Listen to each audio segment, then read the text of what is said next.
యువతకు నాణ్యమైన విద్య అందించాలనే తమ లక్ష్యంలో ఒక ముఖ్యమైన మైలురాయిగా రాజమహేంద్రవరంలో నేతంజా ఎడ్యుకేషనల్ ఇన్స్టిట్యూషన్స్ ఆధ్వర్యంలో జూనియర్ కళాశాల ఏర్పాటుకు అధికారిక అనుమతి పొందినట్లు నేతంజా ఎడ్యుకేషనల్ సొసైటీ అధ్యక్షులు కొమనాపల్లి రణవీర్ ప్రతాప్ సిన్హా తెలిపారు. బుధవారం ఆయన విలేకరులతో ముఖ్యమంత్రి నారా చంద్రబాబు నాయుడు దూరదృష్టి నాయకత్వం, రాష్ట్ర సమగ్రాభివృద్ధి పట్ల ఆయన అచంచలమైన కట్టుబాటుకు తాము కృతజ్ఞతలు తెలుపుతున్నామని అన్నారు. ప్రతి రంగంలో పురోగతికి ఆయన చూపుతున్న అంకితభావం నిరంతరం ప్రోత్సహిస్తుందని తెలిపారు. విద్యాశాఖ మంత్రి నారా లోకేష్ అందించిన అచంచలమైన సహకారం, సదుద్దేశ్యపూర్వక అనుమతికి హృదయపూర్వక కృతజ్ఞతలు తెలిపారు. విద్యా అవకాశాలను విస్తరించడంలో ఆయన కట్టుబాటు ఈ అభివృద్ధి సాధించడానికి కీలకంగా నిలిచిందని తెలిపారు. సిటీ శాసనసభ్యులు ఆదిరెడ్డి శ్రీనివాస్ ఈ అనుమతి పొందడంలో చేసిన సిఫార్సులు, అదేవిధంగా మాజీ శాసనమండలి సభ్యులు ఆదిరెడ్డి అప్పారావు అందించిన అమూల్య సహకారం, ప్రోత్సాహానికి హృదయపూర్వక ధన్యవాదాలు తెలిపారు. తక్కువ ఫీజులతో నాణ్యమైన విద్య అందించడానికి కట్టుబడి ఉన్నామని ప్రతాప్ సిన్హా ప్రకటించారు. అన్ని వర్గాల విద్యార్థులు తమ ఆశయాలను సాధించేందుకు అవకాశం కల్పించడం తమ లక్ష్యమని ప్రతాప్ సిన్హా చెప్పారు. ప్రతిభను పెంపొందించి సమాజ సమగ్ర అభివృద్ధికి తోడ్పడమే తమ ధ్యేయమని తెలిపారు. ఇప్పటికే 30 ఏళ్లుగా నేతంజా స్కూల్ ద్వారా అందిస్తున్న సేవలను ఈ సందర్భంగా ఆయన ప్రస్తావించారు. కళాశాల correspondent Komanapalli Mojesh Pranay, principal and Prasad, ఉపాధ్యాయులు పాల్గొన్నారు.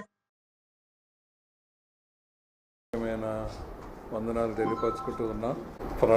Mojesh Pranay is a correspondent of junior college. ఇప్పటికి కరస్పాండెంట్ ఉంటూ ఉన్నారు.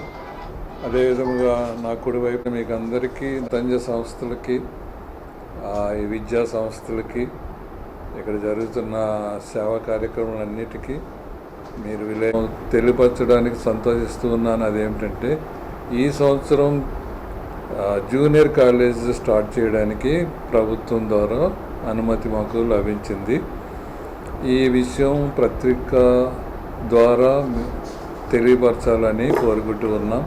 అయితే అంతకంటే ముఖ్యంగా ఈ యొక్క సంస్థ, ఇది మైనారిటీ సంస్థ, ఈ యొక్క విద్యా సంస్థకి పర్మిషన్ ఇచ్చిన మన రాష్ట్ర నాయకులకు, అనగా మరి ముఖ్యంగా మన గౌరవనీయులు ముఖ్యమంత్రి వర్యులు నారా చంద్రబాబు గారికి నా యొక్క హృదయపూర్వకమైన వందనాలు తెలియపరుచుకుంటూ ఉన్నా. వారు ఎంతగానో, చంద్రబాబు నాయుడు గారు ఎంతగానో వారికి ఉన్న దూరదృష్టి నాయకత్వం, రాష్ట్రం యొక్క అభివృద్ధి కొరకు ఎంతగానో కట్టుబాటు కలిగి ఉన్నారు. మేము వారికి కృతజ్ఞతలు తెలియపరుస్తూ ఉన్నాం. సహకారాన్ని బట్టి, అదేవిధంగా వారి ద్వారా మాకు అనుమతి లభించింది. వారు ఇచ్చిన ఈ యొక్క అనుమతికి బట్టి వారికి హృదయపూర్వకమైన కృతజ్ఞతలు తెలియపరుస్తూ ఉన్నాం. ఈ యొక్క విద్యా రంగంలో మన రాష్ట్రంలో ఈ యొక్క శాఖలుగా అనేక విధములుగా అభివృద్ధి చెందుతూ ఉంది అని అంటే దానికి కీలకంగా ఉంటూ ఉన్న శ్రీ నారా లోకేష్ గారు, మన యొక్క మంత్రివర్యులు, గౌరవనీయులు, వారికి హృదయపూర్వక వందనాలు తెలియపరుస్తూ ఉన్నాం.